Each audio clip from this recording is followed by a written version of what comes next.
오늘 우리에게 주시는 말씀은 창세기 1장 20절에서 21절까지 말씀입니다. 제가 본문 말씀을 봉독해 드리겠습니다. 하나님이 이르시되 물들은 생물을 번성하게 하라. 땅 위 하늘의 궁창에는 새가 나르라 하시고 하나님이 큰 바다 짐승들과 물에서 번성하여 움직이는 모든 생물을 그 종류대로 날개에 있는 모든 새를 그 종류대로 창조하시니 하나님이 보시기에 좋았더라. 아멘.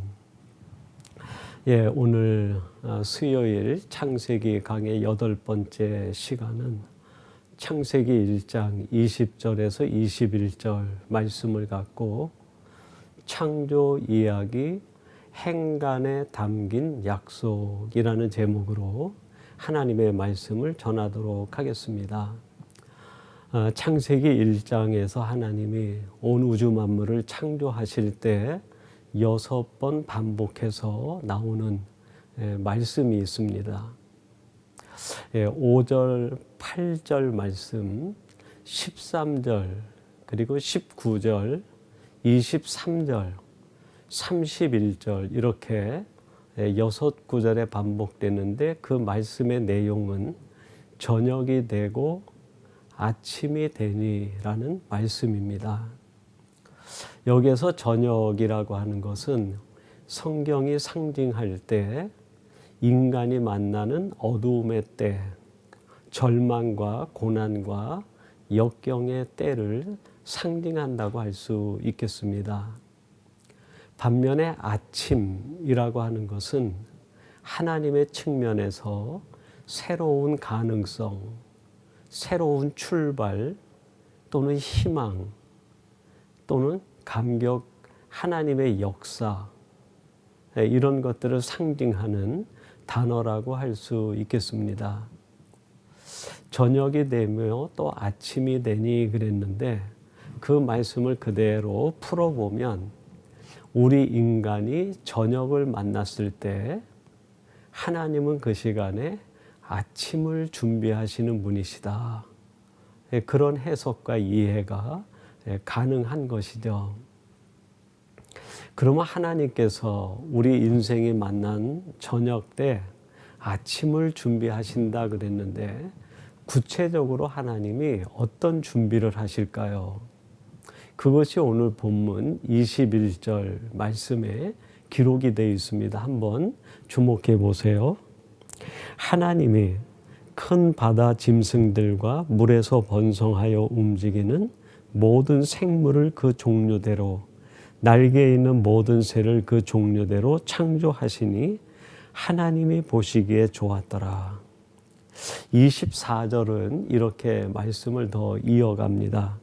하나님이 이르시되 땅은 생물을 그 종류대로 내되 가축과 기는 것과 땅의 짐승을 종류대로 내라 하시니 그대로 되니라. 21절 말씀은 우리 인생이 만난 저녁에 아침을 준비하시는데 무엇을 준비하시는가? 물 속에는 온갖 종류대로 생명체를 만드시고 하늘 위에는 하늘을 날아다니는 종류대로 하나님께서 계획하신 모든 것들을 만드시고 새롭게 하신다는 거예요.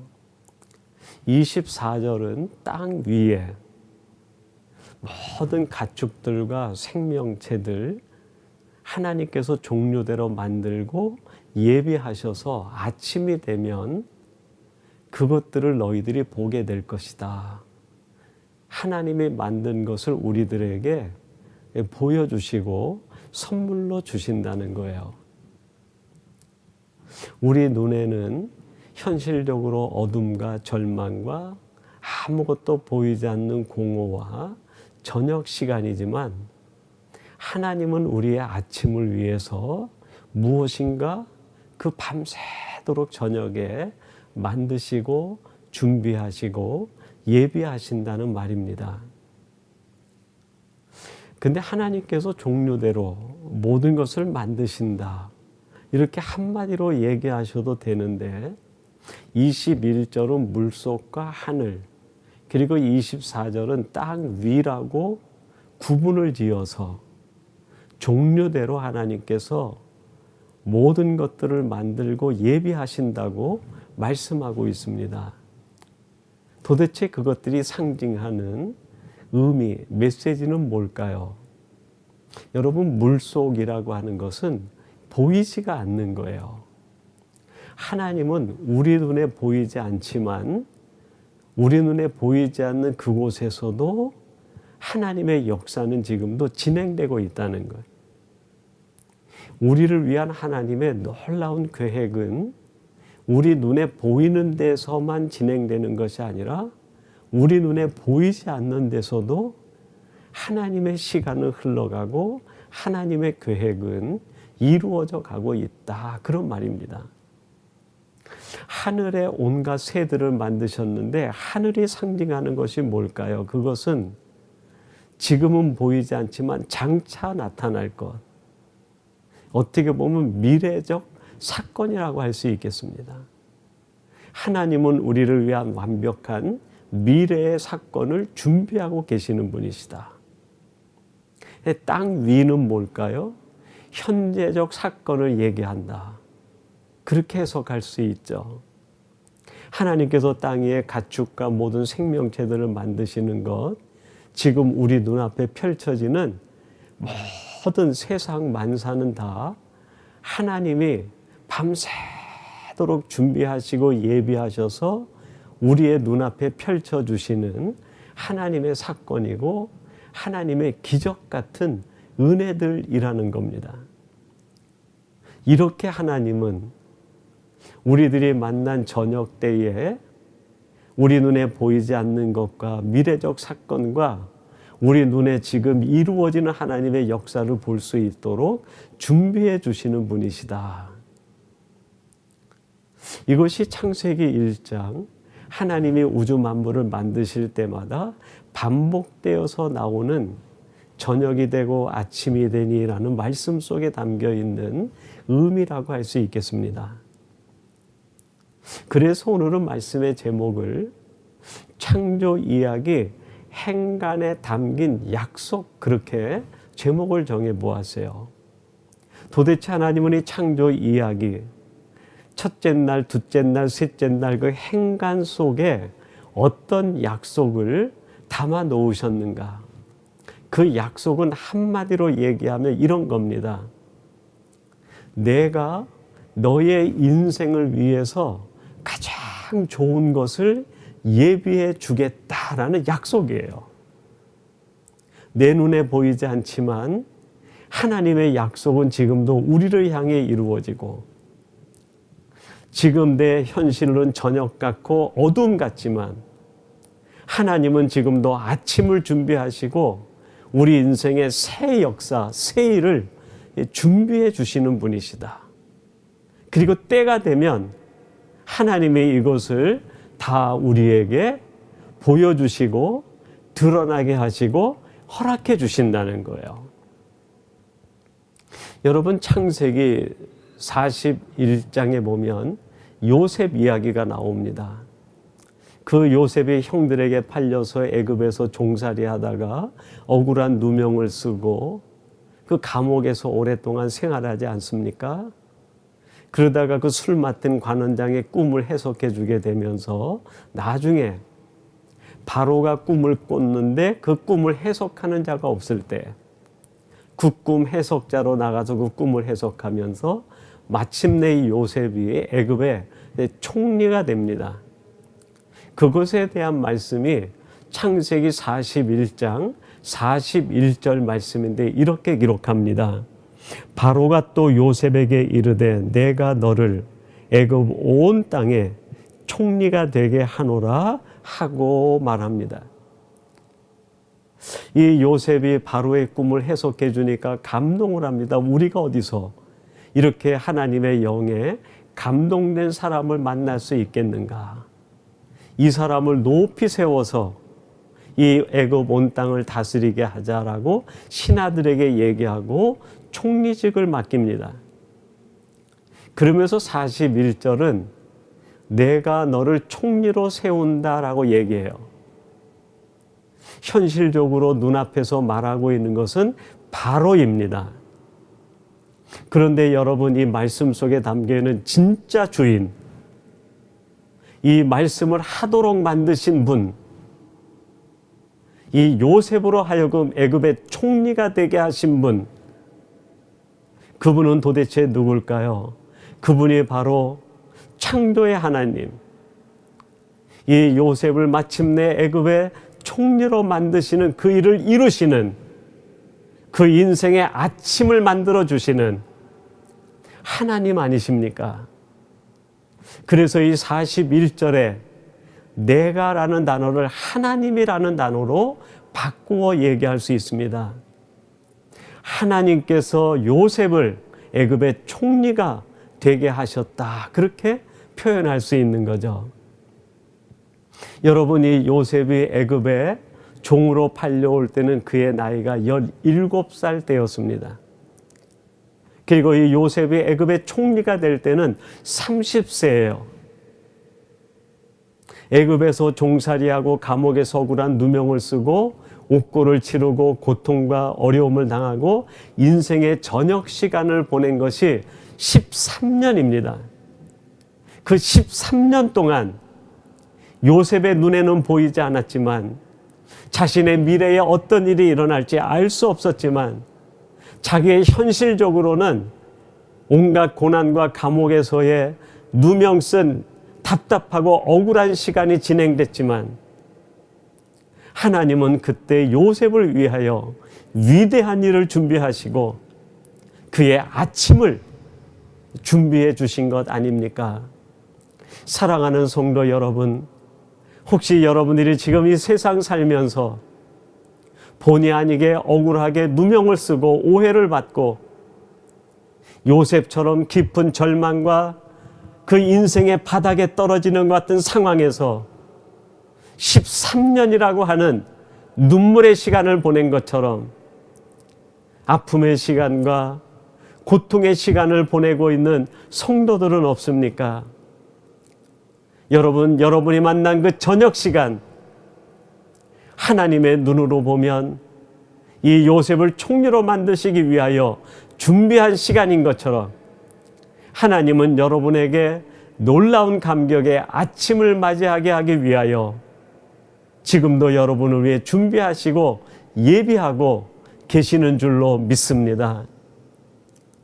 에스라서 1장 3절은 이런 말씀을 합니다. 이스라엘의 하나님은 참 신이시라. 너희 중에 그의 백성 된 자는 다 유다 예루살렘으로 올라가서 이스라엘의 하나님 여호와의 성전을 건축하라. 그는 예루살렘에 계신 하나님이시라.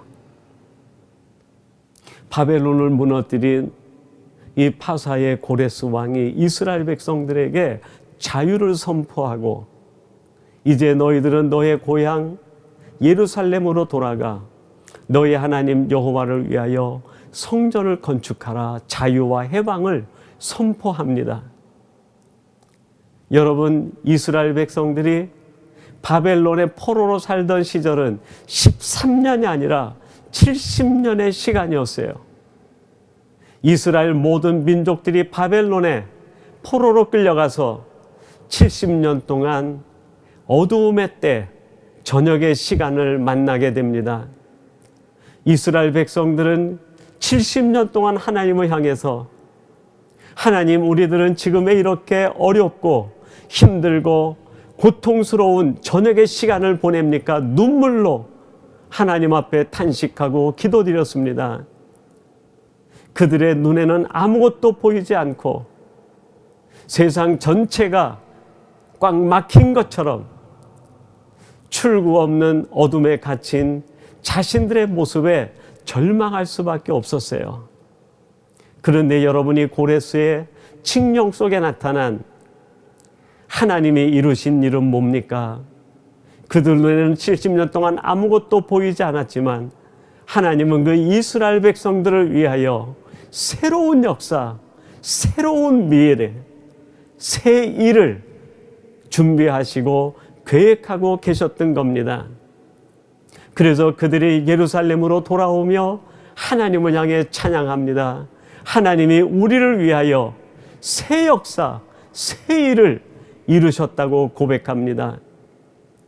이사야서 49장 15절 말씀은 감격스럽게 이사에게 주었던 예언의 말씀을 떠올리며 이스라엘 백성들이 이야기합니다.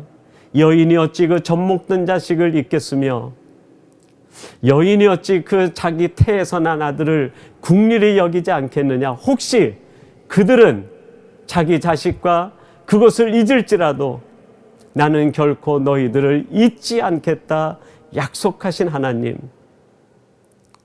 이스라엘 백성들의 아침을 준비하신 하나님이 바벨론으로부터 자유와 해방을 얻게 하시고 본국으로 돌아가 새로운 시대에 새 이스라엘을 만들어 주신 것입니다.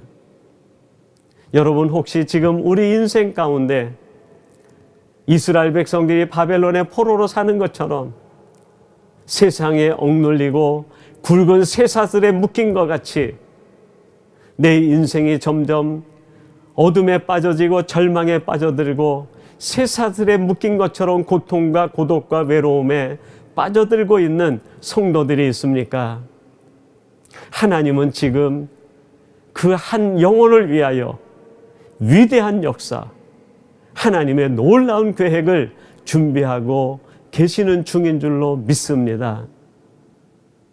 여러분, 마태복음 17장에 보면 예수님께서 마지막 십자가 사건을 앞에 두고 베드로와 야고보와 요한을 데리고 변화산으로 올라가십니다. 시시각각 예수님에게 다가오는 십자가의 사건은 예수님의 마음을 무겁게 짓눌렀습니다. 예수님에게 점점 저녁이 다가오고 십자가라 가는 어둠이 다가올 때 하나님께서 그 예수님에게 보여주신 것이 무엇일까요? 마태복음 17장 2절 이렇게 말씀합니다. 그들 앞에서 변형되사 그 얼굴이 해같이 빛나며 옷이 빛과 같이 희어졌더라.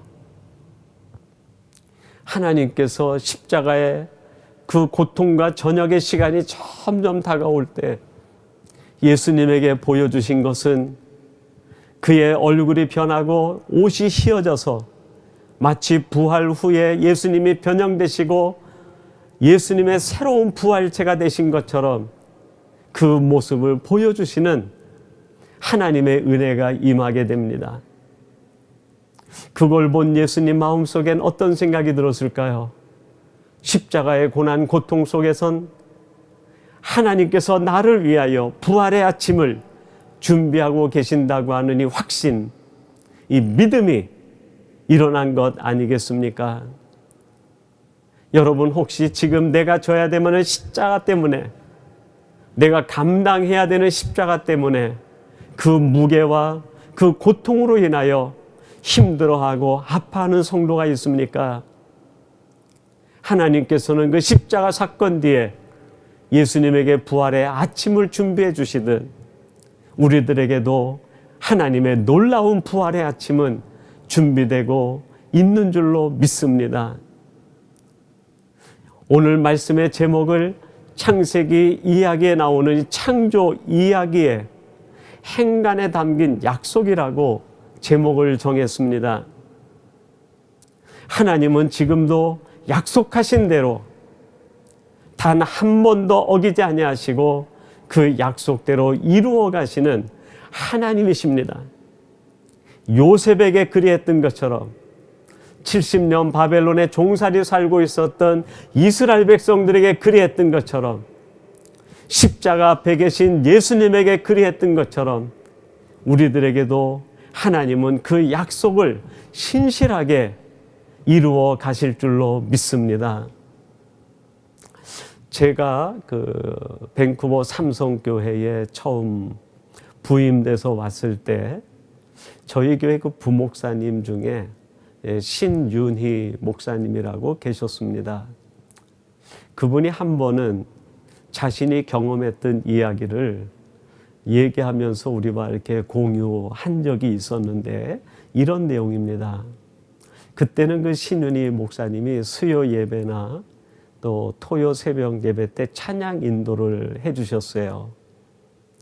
그 찬양을 성도들과 함께 부르기 위해서 그 찬양곡 가사를 PPT로 작업을 해가지고 PPT로 화면에 띄우면 성도들은 그걸 보고 함께 찬양으로 은혜를 나누었던 거죠. 근데 이 신윤희 목사님이 그날 찬양 인도하시려고 선택했던 곡 중에 하나가 오 신실하신 주라는 복음성가였습니다. 하나님은 한 번도 나를 잊은 적이 없으시고 하나님은 한 번도 나를 외면한 적이 없다. 그렇게 고백하면서 후렴구에는 오 신실하신 주, 오 신실하신 주라는 후렴구가 나옵니다. 근데 이 PPT 작업을 하는 담당자가 신실하신 주의 신실의 받침을 바꿔버린 거예요. 실수한 거죠. 신실이 아니라 실신으로 바뀌어버린 거예요. 처음엔 몰랐는데 목사님이 찬양을 인도하는데 사람들이 그 시선이 이상하고 그 눈빛이 이상한 거예요. 그래서 슬쩍 쳐다봤더니 오 신실하신 주가 오 실신하신 주로 바뀌어 있었던 거예요. 그 이야기를 함께 공유하면서 단어 하나, 받침 하나 조심해야 되겠다. 그런 얘기하는 것을 들었습니다. 근데 그 일이 있은 뒤에 그 내용과 그 이야기가 오랫동안 마음에 남는 거예요. 그러면서 제 마음에 이런 생각이 들었습니다. 우리들이 하나님을 신실하게 믿는다 하면서도 어떻게 보면 우리 인간적인 나약함과 우리 자신의 무지와 욕심 때문에 우리 하나님을 계속 실신시키며 살아가고 있는 것은 아닌가. 나는 하나님에 대하여 신실하다 얘기하지만 사실 우리의 삶 자체가 하나님이 보실 때에는 하나님을 실신하게 하는 삶을 살고 있는 것은 아닌가. 그러면서 또 이런 생각이 든 거예요. 그럼에도 불구하고 하나님을 매일 실신시키는 우리들임에도 불구하고 우리를 향한 하나님의 신실하심은 한 번도 멈추지 않았다. 여러분, 이게 창조 이야기, 행간에 담긴 하나님의 약속, 그거 아니겠습니까? 너희들은 나에게 어떤 삶을 살더라도 내가 너희들을 향한 약속에 대한 그 신실함, 너를 위하여 희망과 기쁨과 감격이 가득한 아침을 준비해 주겠다고 하는 이 약속, 이거는 내가 창조 때부터 지금까지 한 번도 거르지 않고 멈추지 않고 너를 향하여 이루어지고 있다. 이 말씀 아니겠습니까? 사랑하는 성도 여러분, 혹시 여러분들이 이 세상 살아가면서 요셉처럼 억울한 일을 당하고 절망과 낙심 가운데 저녁을 만나고 있지는 않습니까? 이스라엘 백성들처럼 모든 것을 다 빼앗기고 포로가 되어 이방 땅의 볼모로 잡혀가 살면서 눈물로 지새우고 있지는 않습니까? 예수님처럼 감당해야 되는 십자가의 무게 때문에 너무나 힘들고 고통스러워서 하나님에게 이걸 어떻게 하면 좋겠습니까? 간구하고 눈물로 탄식하고 있는 성도들은 없습니까? 하나님께서 우리에게 주시는 창조 이야기 속에 담긴 약속이 뭡니까? 얘들아, 걱정하지 말라.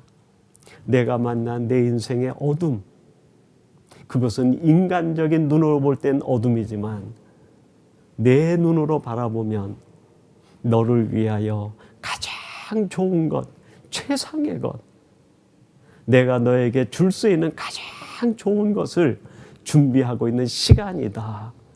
말씀하고 있는 거 아닙니까? 그리고 때가 되면 하나님이 준비한 그 아침이 우리에게 펼쳐지는 거 아니겠습니까?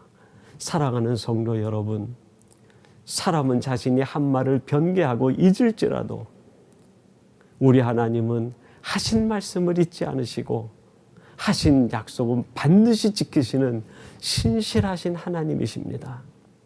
이 신실하신 하나님이 창조 이야기 행간에 담가 놓은 그 약속대로 여러분에게 이루실 때 여러분이 앞으로 살아가는 매 순간 그 시간은 하나님이 여러분을 위하여 준비한 아침의 사건, 기적의 사건, 놀라운 새 일들이 날마다 이루어지고 펼쳐지게 되기를 주님의 이름으로 축원합니다. 우리 같이 기도하겠습니다. 하나님 아버지, 창조 이야기 행간에 하나님이 담아 놓으신 약속이라는 제목으로 오늘 말씀을 함께 나누었습니다. 우리 인생들이 저녁을 만났을 때 그 저녁엔 하나님께서 우리를 위하여 아침을 준비하는 시간이라고 말씀해 주시니 감사합니다. 눈에 보이지 않는 것 예비하시고 장차 다가올 역사를 준비하시고 매 순간 펼쳐지는 하나님의 은혜를 맛보게 해주시니 감사합니다. 하나님에 대해 저희들이 더 이상 우리가 살아가면서 만나는 여러 가지 어려움과 고난과 어둠과 절망의 때와 사건으로 인하여 낙심하지 않게 하시고 우리를 위하여 준비하시는 아침을 바라보며 하나님 앞에 더욱 신실하게 살아가는 저희들 되게 해 주옵소서. 예수님의 이름으로 기도하옵나이다. 아멘.